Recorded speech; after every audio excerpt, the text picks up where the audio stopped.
হাই friends, মই ৰং চেনেলত সম্প্ৰচাৰিত হৈ থকা সূৰুজমুখী ধাৰাবাহিকখনৰ আজিৰ খণ্ডটো চাবলৈ বহুত বেছি ভাল লাগিব।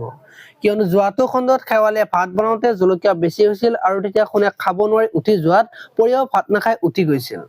আৰু তেতিয়া পেহীয়েকে ঘৰখন উদ্ধাৰ কৰিবলৈ হ'লে পৰিৰ মনত শেৱালিক বেয়া কৰিব লাগিব বুলি কোৱা দেখিবলৈ পাইছিল। আজিৰ খণ্ডটোত অনুস্মিতাই সোণ আৰু শেৱালিৰ বিয়াৰ কাৰণে শুভেচ্ছা দিবলৈ যাব আৰু তেতিয়া শেৱালিক দেখা পাব। আৰু শেৱালিক মই তোমাক কৈছিলো নহয়, এতিয়া গম পালা সোণদাই তোমাক সঁচাকৈ ভাল পাইছিল, সেইকাৰণে তোমাক লৈ আহিছে বুলি কব। আৰু সেইখিনি সময়তে সোণ আহিব আৰু সোণক অনুস্মিতাই চেইন এডাল শেৱালিক পিন্ধাই দিবলৈ দিব।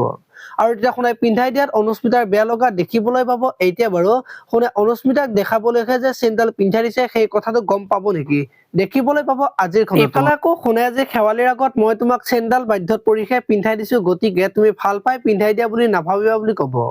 এটা কথা তুমি আৰু মই বাহিৰতহে দেখাবলৈ হাজবেণ্ড ৱাইফ, ঘৰৰ ভিতৰত কিন্তু নহয় বুলি কোৱা দেখিবলৈ পাব। আপোনালোকে সূৰুজমুখী ধাৰাবাহিকখন চাই কেনেকুৱা পায় কমেন্ট কৰি জনাব। আৰু যদি আপোনালোকে এতিয়ালৈকে চেনেলটো ছাবস্ক্ৰাইব কৰা নাই তেতিয়াহ'লে চেনেলটো ছাবস্ক্ৰাইব কৰি ভিডিঅ'টোত এটা লাইক কৰি দিব। ধন্যবাদ।